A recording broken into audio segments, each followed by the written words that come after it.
Hello dear students, welcome to English video lecture with Professor Randir. Friends, we are dealing a lesson from section number 1 which name is on simplies. In the last video, we have learned a few part of this lesson. Today, we have to go forward and learn the remaining part from this text. So let's start the paragraph from whole day on. So I am going to explain this. You have to watch it carefully.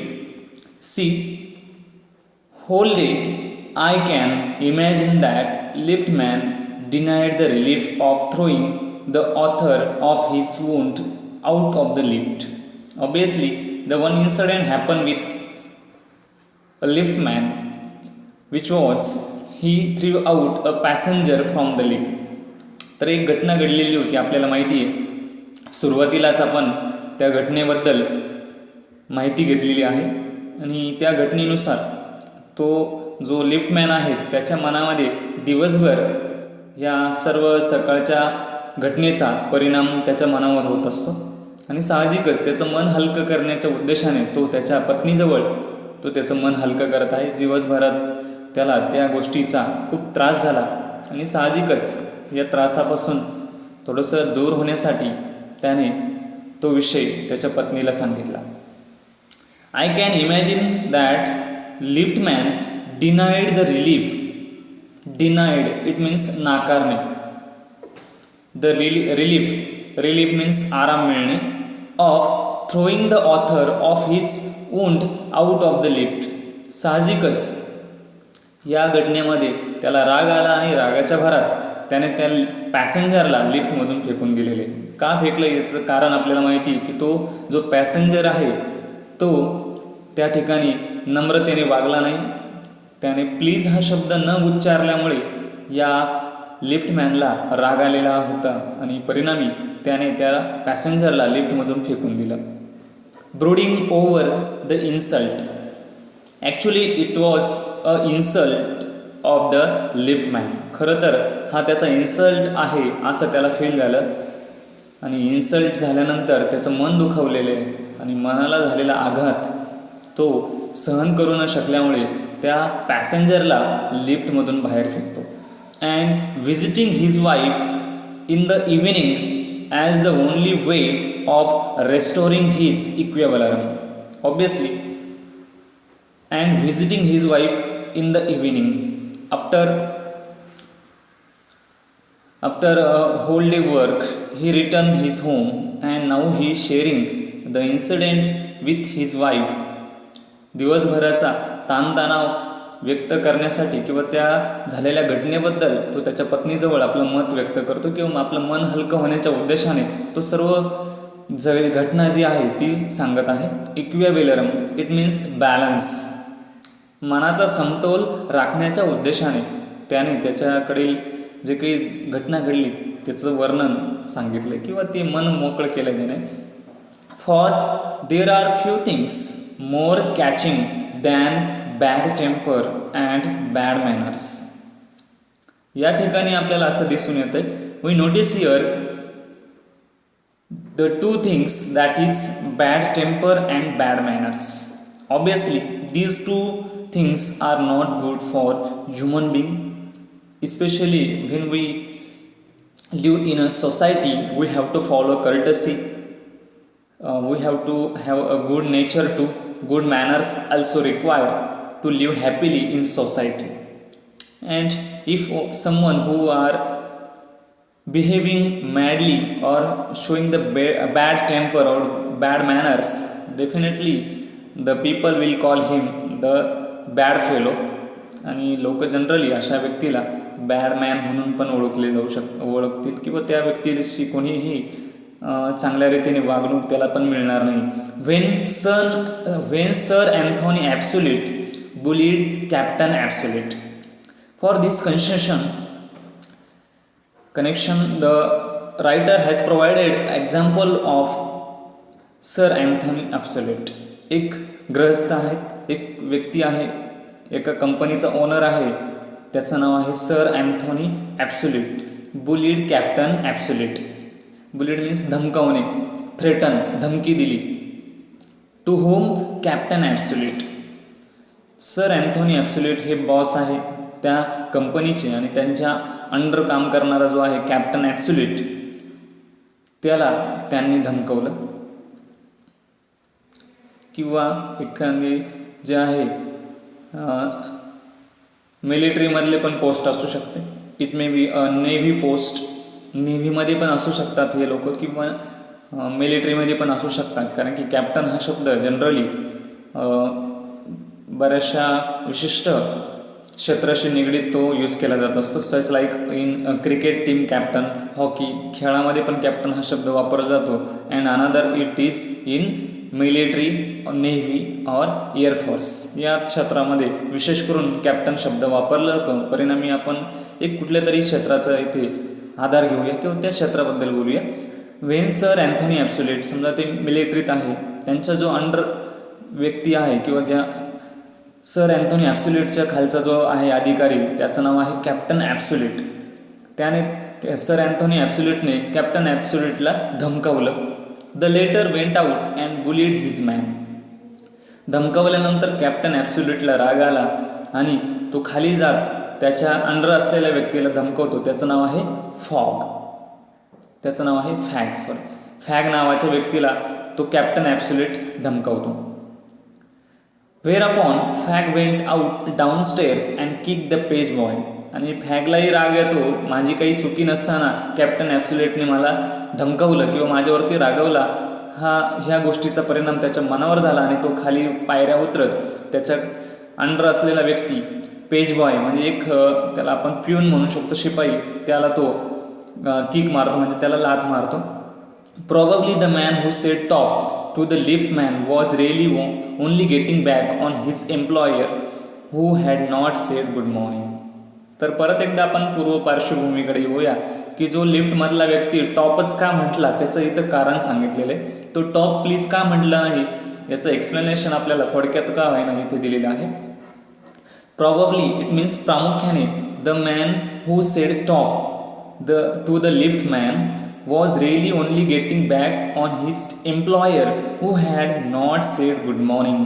जो लिफ्टमधून प्रवासी आपण passenger बघतोय की तो प्रवास करत होता, तो पॅसेंजर रागावलेला होता कारण की त्याचा जो एम्प्लॉई आहे त्याने त्याला गुड मॉर्निंग न म्हटल्या कारणामुळे या गोष्टीचा त्याच्या मनामध्ये राग आलेला होता आणि रागाच्या त्या प्रसंगी तो त्या लिफ्टमधून प्रवास करत होता आणि परिणामी तो टॉप एवढा शब्द म्हटला, टॉप प्लीज म्हटला नाही, याचं आपल्याला कारण मिळालेलं आहे. म्हणजे याचा अर्थ वास्तविकतेमध्ये कोणत्या तरी घटनेचा परिणाम त्याच्या मनावर झालेला होता आणि त्या मन दुखावल्या कारणामुळे तो इतरांशी पण त्याचं व्यवहार हे चांगलं नाही कारण की त्याच्या मनाला झालेला आघात तो या ठिकाणी अशा स्वरूपात व्यक्त करतोय. Good morning to him because he himself had been henpeck. आणि जो त्याचा जो एम्प्लॉई आहे तो गुड मॉर्निंग का म्हटला नाही त्याचं पण कारण या ठिकाणी व्यक्त केलेलं आहे की त्याची जी वाईफ आहे त्याच्या वाईफशी त्याचं भांडण झालेलं आहे. हिनपेक म्हणजे वाद होणे किंवा ती कुरकुर त्याच्या पत्नीने त्याच्याजवळ केली, त्याचा परिणाम त्याच्या मनावर झाला आणि तो त्याच्या बॉसला गुड मॉर्निंग म्हटला नाही. Because he himself had been henpeck at breakfast by his wife. त्याच्या वाईफची कुरकुर त्याला ऐकायला मिळाली आणि परिणामी त्याचं मन दुखावलं गेलं किंवा त्याच्या मनावर ते विचार मनामध्ये काहीतरी सलन प्रॉब्लेम्स झालेले आहेत. To home the cook had been insolent because the housemaid had answer her back. तर त्याची जी पत्नी आहे ती कुरकुर का करते त्याचं कारण की तिच्या घरामध्ये असलेला जो कुक आहे तो पण तिचं ऐकत नाही आणि ती जी काही मोलकरीण आहे हाऊसमेड ती तिला प्रत्युत्तर देते, म्हणून मागे फिरून बोलते, म्हणून तिला राग आलेला आहे आणि तिची तक्रार ती तिच्या पतीजवळ करते. परंतु त्या जो हजबंड आहे त्याला पण त्या गोष्टीचा त्रास होतोय आणि परिणामी ह्या सर्व घटना एका व्यक्तीचा परिणाम, एका व्यक्तीचा राग हा दुसऱ्या व्यक्तीवर कसा इनडायरेक्टली अप्लाय होतो या गोष्टीचं एक बेस्ट एक्झाम्पल या थ्रू आपण मिळू शकतो. It is the best example provided by the writer to understand the good temper and good manners, how it can create a difficult condition to all or the pathetic condition also. We infect the world with our ill humors.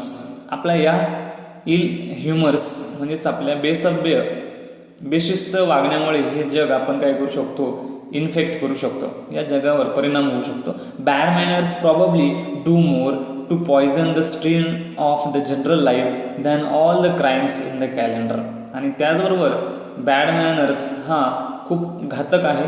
या bad मॅनर्समुळे या पूर्ण वातावरणामध्ये विष कालवल्यासारखं, more to the poison the stream of the general life.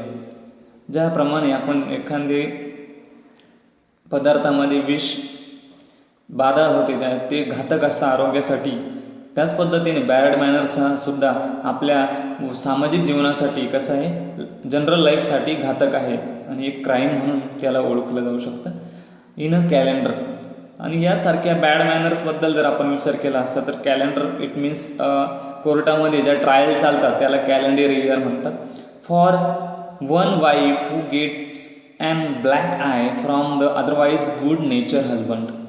बघूया, writer has provided another example to explain his view. What he said, for one wife who gets a black eye from an otherwise good husband. समजा एखादी स्त्री आहे, तिच्या पतीने मारलेला आहे, black I म्हणजेच मारलेले. There are 100 who live a life of martyrdom under the shadow of Morus temper. पण ते सर्व त्या स्त्रिया सहन करत असतात आणि त्या पतीच्या चुकांवर त्या पडदा टाकत असतात. मोरस मीन्स अनहॅपी, ते आनंदी नसतात परंतु त्या सर्व गोष्टी सहन करतात. But all the same the law can not become the guardian of our private manners. पण त्या सर्व परिस्थितीमध्ये कायदा त्या हजबंडला शिक्षा देऊ शकत नाही. पण जनरली आता सध्या तरी हे कायदे अस्तित्वात आलेले आहे. म्हणजेच घरगुती हिंसा हे कायद्यामध्ये आता समाविष्ट झालेला आहे, परंतु पूर्वी या गोष्टीसाठी लिगली रूल्स किंवा लॉ अस्तित्वात नव्हता. No decalogue could cover the vast area of offences. Decalogue it means the 10 commands of बायबलमध्ये आपल्याला जीवन नीती मूल्यासाठी 10 अशा आज्ञा दिलेल्या आहेत देवाने, आणि त्या 10 आज्ञांचं पालन आपण करावं असं या ग्रंथामार्फत उद्देश किंवा उपदेश दिलेला आहे. ऑफेन्स म्हणजेच काय, गुन्हा, की जे आपल्याकडून दैनंदिन जीवनामध्ये जे काही गुन्हे होतात ते आपण काही कमी करू शकत नाही. No court could administer a law which govern our social civilities. कोणतंही कोर्ट किंवा लॉ आपल्याला आपल्या सामाजिक जीवनामध्ये हस्तक्षेप करू शकत नाही. Our speech, the tilt of our eyebrows and all our moods and manners. आपल्या मूड्स मॅनर्स याबद्दल कोर्ट आपल्याला काही जजमेंट किंवा आपल्यावरती काही केस फाईल करू शकणार नाही.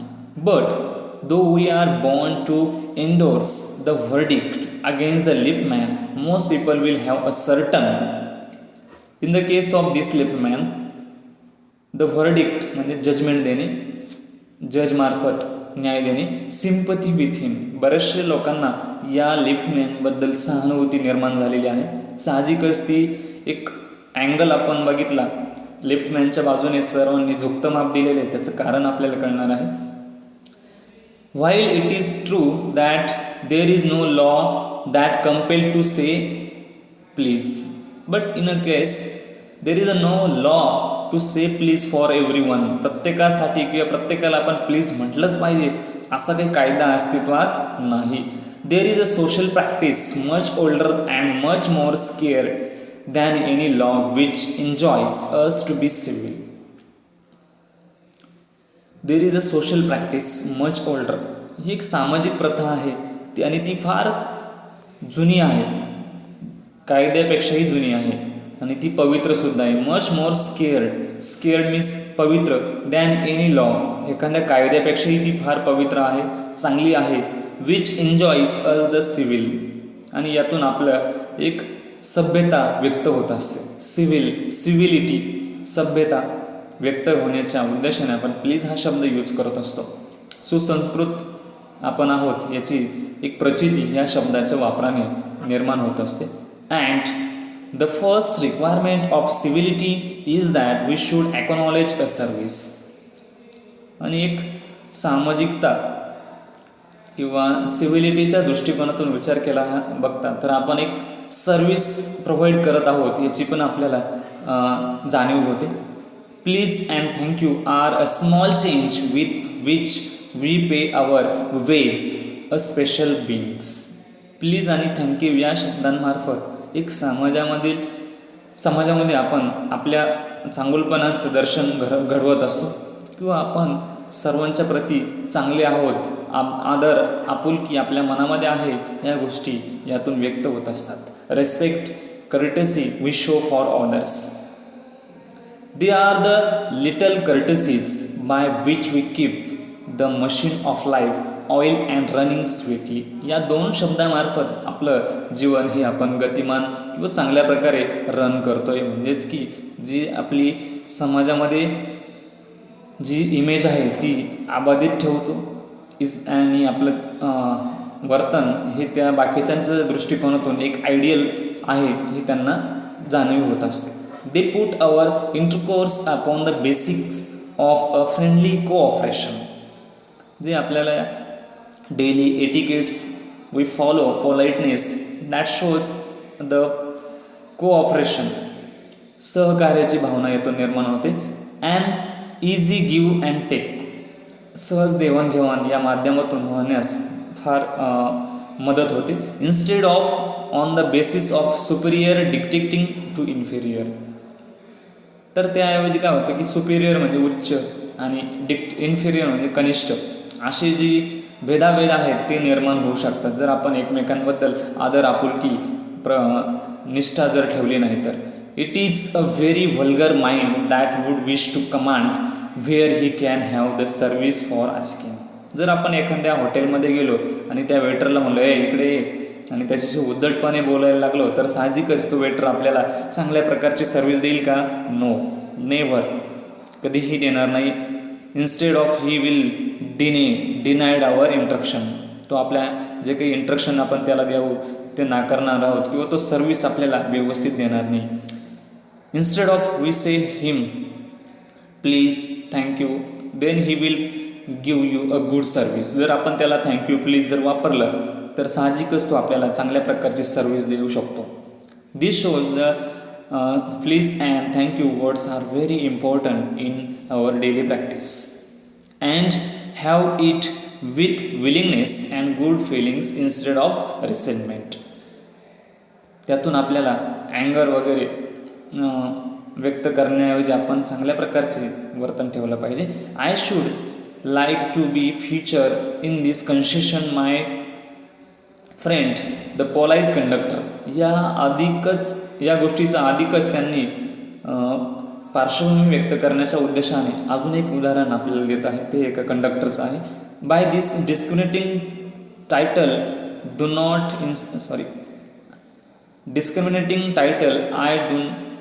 I do not instead intend to suggest a rebuke to the conductors generally on the, या प्रकारचं एक टायटल आहे त्या टॉपिकसाठी, एक्झाम्पलसाठी, ते आपण नेक्स्ट व्हिडिओ लेक्चरमध्ये बघणार आहोत. तर अजूनही बऱ्याचशा विद्यार्थ्यांनी ॲडमिशन घेतलेलं नाहीत, त्यांनी तात्काळ ॲडमिशन घ्यायचं आहे जेणेकरून आपला जो क्लासरूम टीचिंग जे आहे त्यामध्ये जास्तीत जास्त सविस्तरपणे आपल्याला या लेसन असेल, सर्व काही जे टॉपिक्स असतील त्याचं विश्लेषण करता येत असतं. यामध्ये मर्यादा पडतात, परिणामी आपण जे होणारं नुकसान आहे ते आपल्याला टाळता येणार आहे. Once again I request to all take the admission and learn this all parts at home. Thank you once again.